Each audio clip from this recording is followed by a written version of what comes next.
What's up guys? Welcome back to another vlog. So mag-update muna tayo sa aking mga guppies. Let's go! So guys, ito yung aking sineset up ngayon. Ito ang magiging grooming side ko. Dahil nga na-sold out na tayo ng mga nakaraan. May bumisita pa. Nasold out tayo ng mga karaang code 1 ko, kaya kailangan ko ng another set. Dito ko sila gino-groom para ready na again for my 6th wave. Wave 6 na po tayo ng aking code 1. Ang bilis po ninyo mag-mine, kaya naubusan tayo agad. So nagsisimula ulit ako mag-groom para sa another batch. So andito ang aking mga paro-paro. Ang mga butterfly-like ng dragons ko. Yun. Hindi ko pa nai-out to guys, kasi for collection pa. So, i-flex ko na din. Baka sakaling biglang magkaroon ng madaming production itong mga to, is masama siya sa mga wave natin. So, ayan yung aking mga dragons. Dumbo ears. Ayun yung purple. Ang ganda, no? Yan. Mga collection ko pa yan sa ngayon na gino-groom. Tapos, eto pa. Bukod dyan, may isa pa. Taran! Ito, mas bigger yung kanyang ear. Wait, angat natin para hindi mag-blur. Iyon. Yan. O, diba? Perfect. Sapa. Wait lang. Yun. Tapos, i-zoom in ko. Yan ang aking purple. Ganda, diba? Pinaparami ko sila ngayon, guys, para may out natin. Kasi, sa ngayon, gusto ko lang ng maraming tub silang may occupy, mga ganyang kaganda, bago tayo mag-wave. Kasi ang bibilis ninyo, as in nakaka-sold out kayo. So, kailangan muna ng mass production para may matira naman sa akin, kagaya nun. Kasi iba talaga nakikiusap, kaya nabibigay natin minsan, pati mga kinokollect natin, para lang mapagbigyan. Ito po, yan. Ganda, no? Yan po, purple. Diba? So ngayon, ipapakita ko sa inyo kung saan ba nanggagaling yung mga ganyang kagaganda kong butterflies. Isa ito, and then ito. Andito yung parents nila. Ayan! Ito lang naman ang kanilang parents, guys. Kita niyo yan? Yan, o. Pak! Napakagandang wings, diba? Yan ang breeder ko. Male, and this one is the female. Nasa baba. Itong nasa, tatry kong hulihin para mas close up. Ayan. Para makita nyo lalo yung details. Ito yung aking breeder para sa dragon ko. Diba? Napaka-solid. Kung agree kayo doon, mag-comment nga kayo ng solid. Diba? Ganda, no? So, sa mga nag-aabang dyan, ayan po yung source. Diba? Tapos, ito yung kanyang female na super healthy. Ayan. Simin ko ba? Hi, Finn. Perfect. Tapos, may makikita kayo dyan. May iba pa silang kasama. And, may mga fry na rin. Yan yung mga fry niya, mga juvie niya. Yung una kong pinakita, pag lumaki-laki ng konti itong mga to, magiging ganun yung itsura nila. So, yan yung mga ginugroom ko ngayon. At pinaparami. Diba? Paramihin natin ang iyong lahi. Yes. Ganda. Tapos, dito tayo sa crowd's favorite. Dito, ayan. Walang reflection dito. Ito yung Pingu na sobrang bilis maubos. So, ngayon, meron akong 3 tub dito. Ito yung isa sa 3 tub. Maliliit pa sila sa ngayon. Ginugroom ko. Yan, maniliit pa. So, hindi pa siya pwede for out. Sa mga nagtatanong, nagbe-message, yan, hindi pa po ready for out kasi ang liliit pa nila.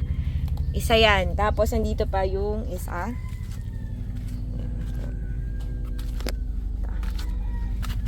Yan. What's up, Pingus? Okay, so, wala pang hindi pa masyadong maaraw ngayon, pero tignan nyo naman. Walang halong filter or yan. Pinggong-pinggo yan, guys. Lemon na lemon yellow. Ito pa yung isa pa. Pangatlong tab na puro pinggo. Ginugroom ko sila ngayon. Mabilis lang din naman silang lumaki, guys.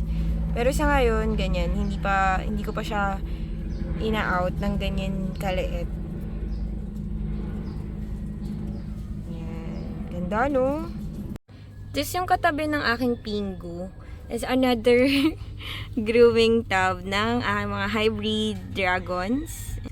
May makikita kayo dyan. Isinispatan nyo na.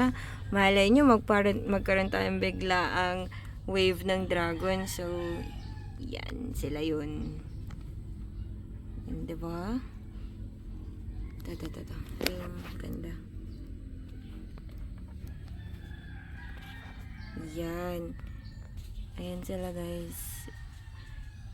Grooming ko pa. Tapos, ito nasunod ko na rin to.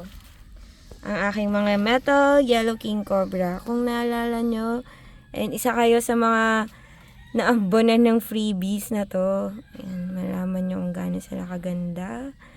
Sobra naman talaga. Ayan, hanggang lips yan, no? Ang kanilang yellow. Metal yellow king cobra.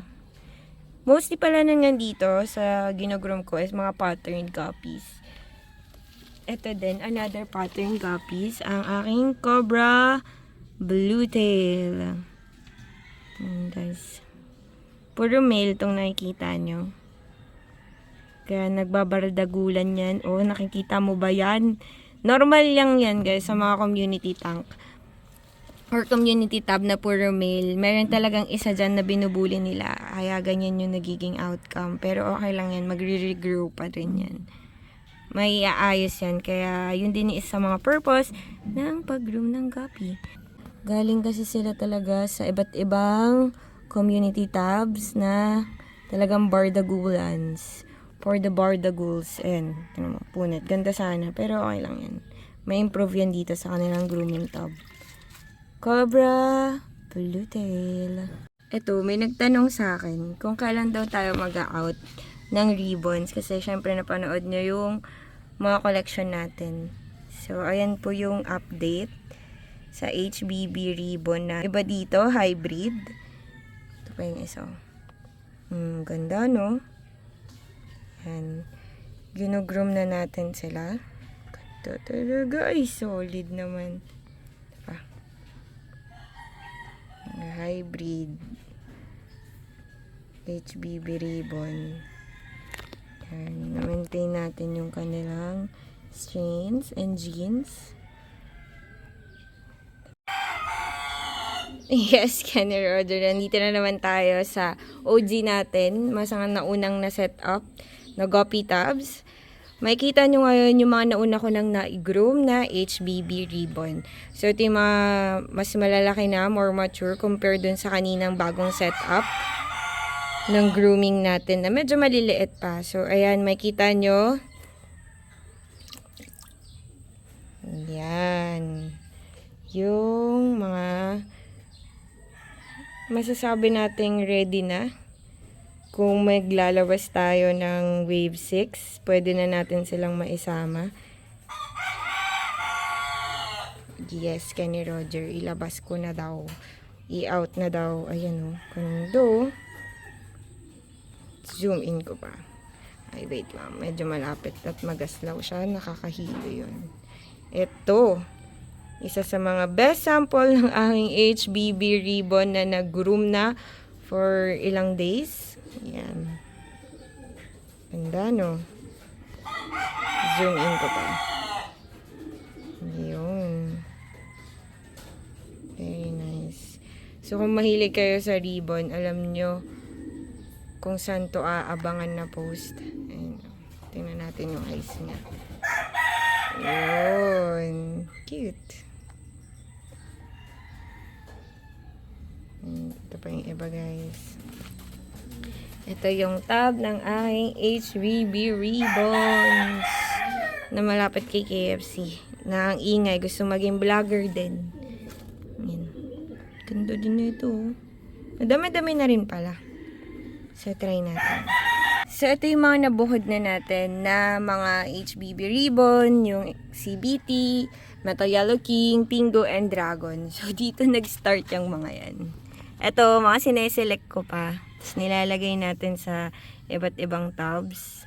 Ayan, makikita kayo ng iba't ibang klaseng strains. May Pingu pa dyan. Ayan. Ito yung selecting tab ko.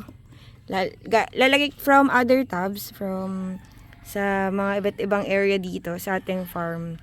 Pinipili ko sila, tapos nilalagay ko dito. Tapos another, pinipili pa ulit. Para pag samasamahin, kung pasado ba, diretso grooming. Ganito. So, kung hindi, balik ka dun sa tab. Ganon. Ito naman, ang isa talaga to sa pinaka bestseller, bestselling, most requested, ang aking mga magenta. Yan. Ginagroom ko sila kaya maliliit pa.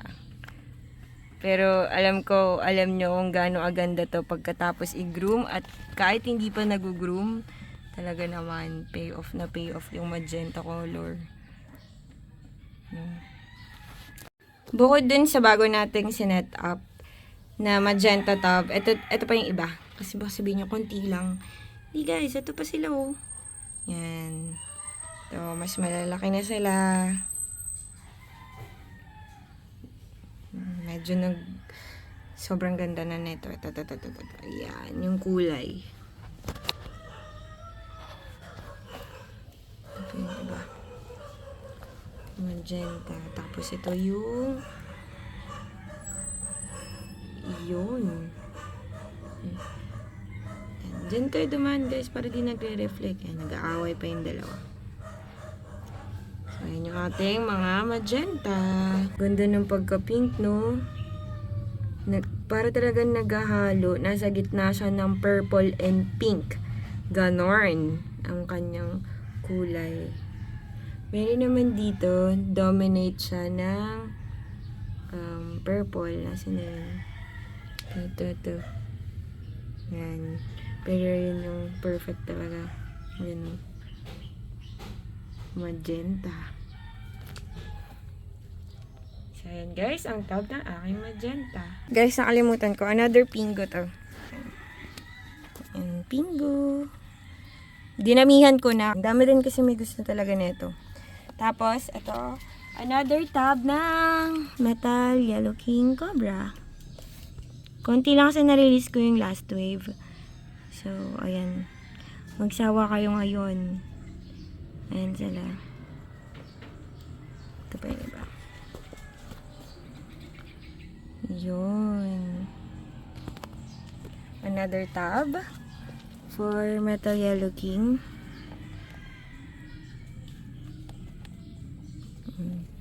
Dami, no? Ayan, guys. So that's it guys for today's episode. I hope you like it. Don't forget to like, share, super thanks, and subscribe. See you guys on my next vlog. Bye guys!